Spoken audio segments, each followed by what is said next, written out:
Buena semana para todos, buena noche. Que estén pasando una semana muy linda, de mucha bendición, Buri Hashem. Bienvenidos nuevamente a nuestra clase de Musar. Estamos estudiando el libro Orjot Tzadikim y hoy vamos a mirar el portón número 8 y vamos a hablar sobre lo que es la crueldad. ¿Qué enseñan nuestros sabios, especialmente el Tzadik que escribió Orjot Tzadikim, la cual no sabemos a ciencia cierta quién lo escribió, ya que quien lo escribió no quiso poner su nombre y quedó en incógnito. Algunos sabios vaticinan quién pudo haber sido, pero no se está tan seguro. Ok, sin embargo, Rosat Hashem, alaba Shalom, quien lo ha escrito, fue un sabio muy grande. Y vamos a hablar sobre el portón de la crueldad. Rosat Hashem. Hashem, Beshem Hashem nace Benasliach, con el favor de Hakadosh Baruj Hu, iniciamos. Hoy es, de eso la fecha, hoy es 22 de mes de Iyar, que Hashem ya estamos próximos a Roscoides, al mes de Sivan, un mes muy lindo. Se celebra la fiesta de Shavuot, recibimiento de nuestra Sagrada Toira. Y hoy también ya es quinto día de la semana, Yom HaShishi, Yom Hamishi, perdón. Y 30 ya del mes 5 del año 24. Muy bien, vamos a hablar sobre el portón de la crueldad. Bienvenidos y bienvenidas todos los que están en esta clase. La crueldad se contrapone a la misericordia. Como dice el Pusik, el versículo, son crueles y no sienten misericordia, dice Yirmiyahu 52, 50:42. Y entre los justos no se llega a encontrar este atributo, sino en el alma de los malvados. Como está escrito, mas las compasiones de los malvados son crueldad. Dice el Mishlei 12:10. Una persona cuando es malvada, aunque aparentemente demuestre externamente una compasión, los sabios lo consideran maldad, por cuanto su interés y su motivación no es correcta. Y también se encuentra entre los arrogantes, como dice la Toira, pueblo de rostro irreverente, que no respeta al anciano y no indulta al niño, dice Devarim 28:50. ¿Quién es una persona de rostro irreverente? Aquel altivo, que no baja la cabeza, el que no tiene respeto y no teme a la autoridad. Hoy día podemos encontrar desde estudios de morfopsicología jóvenes con rostros de esta manera o personas de esta manera, que se puede notar lo insolente en su rostro. Y ahora, como ya se ha estudiado la ventaja del atributo de la arrogancia, ya pasamos por este portón. Ahora vamos a proseguir con el estudio del atributo de la crueldad, pues para entender el pago del malvado, rebelde y astuto, el versículo nos enseña. Y esto es casi una promesa para aquel que se comporta de esa manera. Una promesa para aquellos que no queremos ver la maldad creciendo. Dice así, el Mishlei 17:11. Escuchen el Mishlei 17:11, como dice. Solo rebelión pide el malvado. Yo me este versículo que es una promesa, lo que la sociedad puede estar viviendo. Solo rebelión pide el malvado. Así que un emisario cruel será enviado en su contra. Todo el que genera rebeldía atrae para sí opositores crueles también para ello. Toda persona cruel carece de amor piadoso, como está escrito. El misericordioso hace con el alma el bien, pero el cruel atormenta su carne. ¿Por qué dice atormenta su carne? Genera muchas angustias para sí mismo.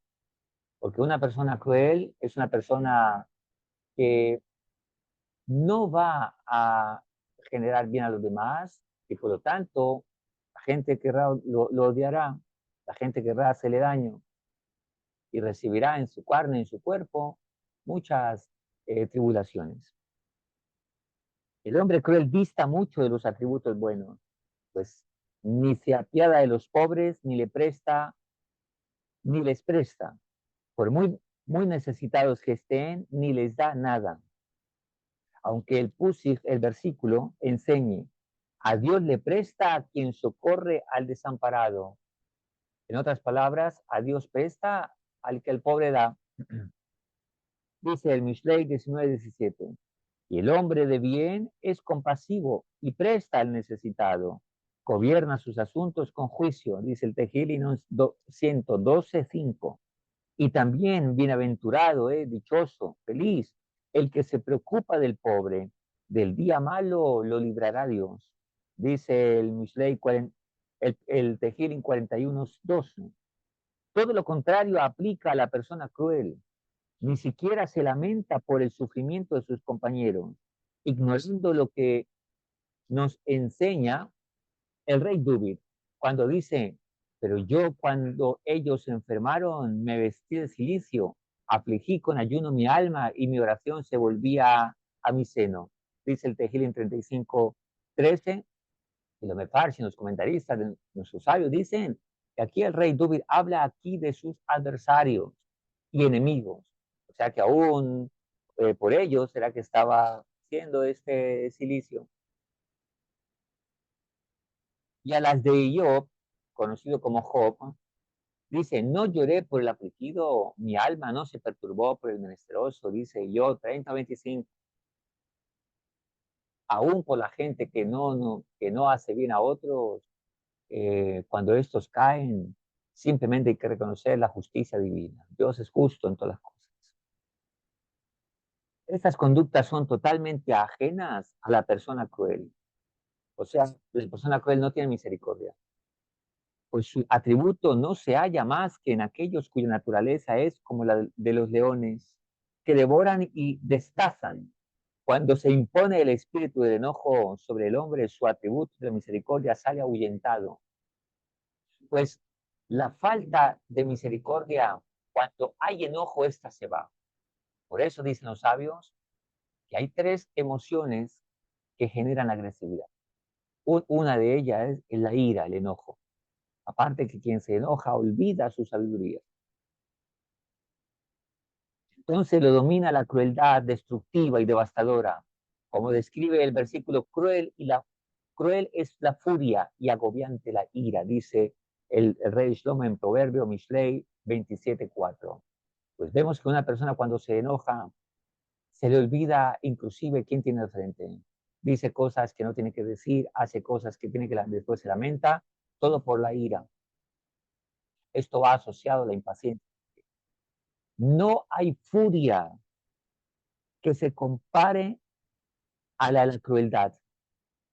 Sin embargo, en el atributo del bendito Creador encuentras en la ira, acuérdate de la misericordia, dice Habacuc 3:2. Pues una persona iracunda no piensa en ese momento. Una persona que está llena de ira olvida todo. ¿Por qué? Esto tiene una explicación. Notemos que la ira es la ausencia de una buena respiración. Por eso cuando la gente está iracunda, no puede ni respirar bien. Y la falta de oxigenación hace que no pueda equilibrar sus pensamientos. Y por eso queda a merced de sus emociones. Una persona que queda a merced de sus emociones es una persona que en ese momento es bastante sugestionada. Todo lo que pasa en el ambiente lo va a interpretar por lógica. O sea, una persona iracunda ve a alguien que le está mirando mal, me está agrediendo, se está burlando, me está ofendiendo, y va a interpretar todo emocionalmente. De ahí que cuando despierte de su ira o pueda salir del efecto de la ira, se va a dar cuenta que todo lo que dijo fue una tontería, que todo lo que hizo fue incorrecto. Muchas personas llegan inclusive a matar en momentos de ira. Yo tuve la oportunidad en un tiempo donde visitábamos personas en las cárceles y hablábamos con ellos. Esto lo practicábamos con mi Sagrada Madre, la cual íbamos y visitábamos a reclusos y llevábamos ayuda. y un mensaje también, y aparte algo físico, una ayuda para ellos, y comida, y bueno, lo que se podía llevar en ese entonces. Y muchos jóvenes y jovencitas me decían, yo les preguntaba, ¿por qué estás aquí? Maté a una persona. ¿Puedes contarme la experiencia sin que te sientas mal? Entonces, muchos de ellos me dijeron, fue un momento de pelea, de ira. Cuando ya me controlé, le había matado, le había agredido tan fuertemente que lo había matado. Notemos que las peleas, cómo comienzan en la calle, a veces de conductores y cosas así. Porque la ira es corta la sabiduría. Por eso dicen los sabios que el que le da ira olvida lo que ha aprendido de bien. Todo esto va unido con la impaciencia y esto genera en la persona que surja ese corazón cruel, ese corazón vengativo que odia. Ahí no va a haber misericordia. Para poder establecer ese atributo de misericordia hay que combatir las malas vibras, hay que trabajar en ellas. Y no se van a ir simplemente porque le digamos que se vaya. Debemos trabajar, así como una casa no se construye porque yo me la imaginé, me la imagino, por eso tengo que llevar a la práctica. Ladrillo tras ladrillo, medir, medir, y así hasta que se va construyendo. Así hasta que vamos construyendo. La vida es igual. No se va a ir en una mala actitud porque simplemente yo creo que no está en mí. Hemos aprendido en diferentes clases quién es el verdadero hombre, aquel que no se engaña a sí mismo. Quién es una verdadera mujer, aquella que no se engaña a sí misma. Es muy difícil para el hombre imponer la misericordia cuando está enojado. La mayoría de problemas de hogares viene por estas malas actitudes. Un hombre o una mujer que no supo controlar su temperamento.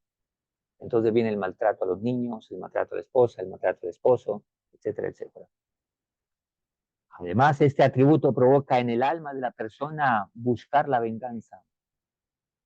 La venganza viene asociado a todas estas emociones que son muy tóxicas. Y la venganza va a generar muchos problemas emocionales. Y todo problema emocional terminará convirtiéndose, si no se arregla, no se corrige, terminará convirtiéndose en una enfermedad. Dios nos guarde. Por eso la venganza, la persona va a querer vengarse de sus enemigos, como dice el versículo, y no será compasivo el día de la venganza. Dice el proverbio Mishlei 6:34, que se interpreta, cuando hay venganza no tiene cabida la indulgencia, sino la crueldad. Pero la toira dice, no te vengarás ni guardarás rencor, Baiká 19:18, y si nos advierte que ni siquiera podamos guardar rencor en el corazón, con mayor razón no podemos si no podemos guardar rencor, con mayor razón, está prohibido levantar nuestras manos contra el prójimo y dañarlos. Dios nos guarde. E inclusive si la persona de quien queremos vengarnos llegara a caer, Dios guarde, sin que sea nuestra culpa. Como dice el dicho, al árbol caído, caerle. Está prohibido alegrarse, como está escrito. Cuando cayere tu enemigo, no te alegres, y cuando tropezare, que no se regocije tu corazón, dice el Mishlei, Proverbio 24:17. Quien se venga y guarda rencor no perdona cuando lo ofenden. Una persona rencorosa no va a perdonar. El rencor es una muy mala actitud, la cual vuelve ignorante a la persona, le lleva a cometer errores, lo ciega a la sabiduría. Va a ser siempre vengativa y no va a perdonar con facilidad. Una persona así, con esta clase de sentimientos, va a ser muy difícil que inclusive se pueda convivir con ella. Una persona con esta clase de emociones, la vida para esta persona va a ser una tragedia. No va a ser una aventura. Todo va a ser una tragedia. Una persona que perdona, que tiene un corazón sano, la vida va a ser una comedia. Pero una persona que no tiene estas virtudes se va a sentir herido por todo, va a culpar a todo el mundo. la desgracia de su vida, todo el mundo tiene la culpa. Y nunca va a asumir responsabilidades en la vida. Ese es el fruto de la ignorancia, de dejar que estas emociones controlen su intelecto, controlen su inteligencia. Quien se venga y guarda rencor no perdona cuando lo ofenden, ni dispensa a sus compañeros cuando le hacen mal. O sea, no lo disculpa. Así que lo que acarrea con esa actitud son disputas y odio, peleas. Una persona que tiene problemas con todo el mundo, que se está peleando con todo el mundo, que cae mal a toda la gente, que siempre donde llega hay problemas, debe revisar sus actitudes y sus comportamientos, su formación. Pero tú bien sabes lo bueno y conveniente que es el atributo de la paz. La palabra paz, que la gente habla tanto de la paz y la mayoría no entienden qué es paz. Es un nombre de Dios, bendito sea, que significa algo completo, una completitud. Me siento completo. Eso no significa que me sienta lleno de cosas. Completo es que me siento desarrollado. Una persona que no se siente desarrollada en la vida nunca va a tener paz. Va a estar insatisfecha siempre. Y por lo tanto va a crecer en él la envidia, el rencor, el odio. Por cuanto no se siente completo, entonces echará la culpa a los demás de su desgracia, de no haberse preparado para la vida, de no haber preparado para volar, para correr, para enfrentar la vida. Entonces tiene una ausencia de paz. Por eso mucha gente quiere llenar estos vacíos con muchos malos comportamientos, inmorales, sensuales, faltos de similitud, atrayentes, llamar la atención de una u otra manera.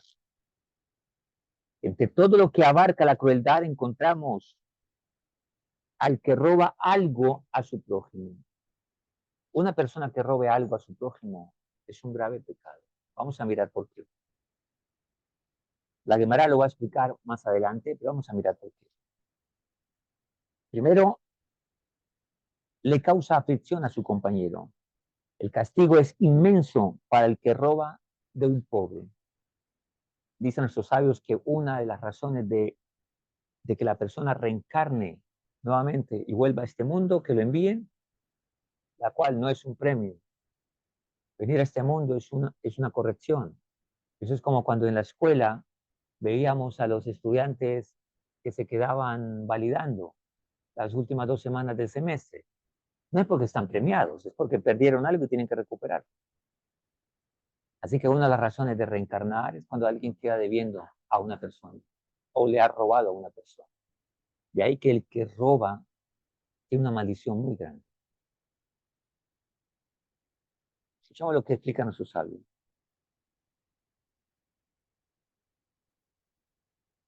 Dicen nuestros sabios, el que roba a otra persona le incumbe a él la pena de muerte. Se debe incurrir en la pena de muerte, ya que este es es una violación muy grande. Como dice el versículo, no robes al pobre. ¿Por qué? Porque es pobre. Dice el Mishlei 22:22. Inmediatamente sigue por cuanto Dios librará su batalla y despojará a quienes despojaron sus almas. Y aquí viene un secreto muy grande, dice el Mishlei 22:23, el versículo que le sigue. ¿Por qué robar es un pecado tan grave? Escuchamos la explicación tan impresionante. Todo lo que una persona tiene le pertenece a su alma. Toda la riqueza de una persona hace parte de su alma. De ahí que cuando alguien da sedacá, da de su dinero o de sus posesiones, está dando de su propia alma. Por eso dicen los sabios, la sedacá te salva de la muerte. ¿Por qué? Porque la sedacá hace parte de tu alma, está dando de tu propia vida. Y si alguien tiene este marcador, un reloj, todo eso le hace parte de su alma. Cuando alguien le quita a una persona, le está quitando de su alma.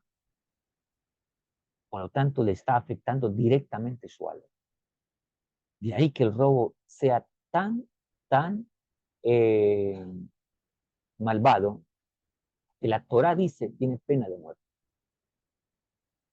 Y aunque en muchas naciones no exista la pena de muerte para estos clases de casos, Entonces la persona puede morir de otras maneras. Primero que todo, la pena de muerte siempre se ejecuta del cielo. Estamos hablando de una pena de muerte espiritual. Es cuando la persona no encuentra saciedad en su vida, no encuentra sosiego, le entra la locura, vive una vida desesperada, endeudado, arruinado. Todo el mundo lo humilla, todo el mundo lo golpea, todo el mundo lo roba, todo el mundo esto, aquí, allá. Enfermedades vienen, enfermedades van, la familia es un desastre, etcétera, etcétera. Si es que aún no muere también en este mundo y todo es decretado desde el cielo. Y aunque hay transgresiones peores y más graves que la de robar, el castigo por robar es terrible. Así lo aprendemos de la generación del diluvio. El fin de toda carne ha venido delante de mí, dice nuestra Sagrada Torá en Bereshit, Génesis 6:13, porque la tierra está llena de asalto a causa de ello. Y nos enseñan nuestros sabios, en una balanza llena de pecados, ninguno incrimina más que el robo, dice el Coelho Rabá 1:13. Y quien aflige al huérfano y a la viuda robándoles o avergonzándolos y con cualquier otro tipo de sufrimiento incurre en la pena de muerte por mano del cielo. Ahora, ¿por qué? Robar ya es un mal muy tremendo, pero robarle a una viuda y a un huérfano es mucho peor. ¿Por qué? Los sabios dicen que tres intervienen en la creación de un ser humano: el hombre, la mujer y Dios. El hombre pone una semilla, la mujer pone otra y Dios pone el alma. Realmente el hombre pone los huesos y la mujer pone, creo que la piel, si no me equivoco, y, y Dios pone el alma y la cara de la persona. La cara de la persona la da Dios y la diseña Dios para cada persona. Por lo tanto, cuando a alguien le fallece su papá y queda huérfano, como hay tres socios en esa inversión, uno es el hombre, el padre, la madre y Dios. Cada uno tiene un 33%. Cuando muere uno de ellos, Dios toma la parte de él para sí mismo. O sea que ahora tiene el 66 punto algo por ciento como dueño de esa vida. Por lo tanto, va a defender sus, eh, sus acciones ahí. Por eso Dios defiende tanto a un huérfano. Y mire lo que dice nuestro sabio. Igualmente, si los jueces en cuyo poder está rescatarlos de la mano de sus opresores no juzgan con justicia al huérfano y a la viuda, por eso se acarrean su propia muerte. Un día un juez romano le dice a Rabí Akiva: ¿y vuestros jueces cómo juzgan? ¿Con qué actitud? Y Rabí Akiva le dijo: cada juez de nosotros que se sienta a juzgar, en ese momento sabe que el infierno se le abre debajo de sus pies si no juzga con rectitud y con justicia. Los problemas de cualquier nación son por la falta de justicia. La falta de justicia hace que se levanten rebeldes, hace que se levanten personas y haya conflicto en una nación por falta de justicia. Por gente a lo malo le dice bueno y a lo bueno le dice malo. Pues la Torá ordena a toda viuda huérfano no maltratará, como 22:21. E inmediatamente agrega: porque si llegas a maltratarlos, con que clame a mí bastará. Esta es una promesa de la Torá. Un huérfano que está siendo afligido puede clamar a Hakadosh Baruj Hu y Dios le va a escuchar, lo mismo que la viuda. Dice: con que clame a mí bastará para que yo escuche su clamor, dice la Torá en Shemot 22:22. Y después decreta: y mi ira se encenderá y los mataré a filo de espada. ¿Quién está hablando aquí? No está hablando ningún sabio. Estas son palabras de la Torá. Y mi ira se encenderá y los mataré a filo de espada y sus mujeres serán viudas y sus hijos huérfanos. Dice la Torá en 22:23 de Shemot, ¿no? El libro del Éxodo. Medida por medida, medida por medida. Sus mujeres serán viudas por afligir a las viudas. Sus hijos serán huérfanos por afligir a los huérfanos.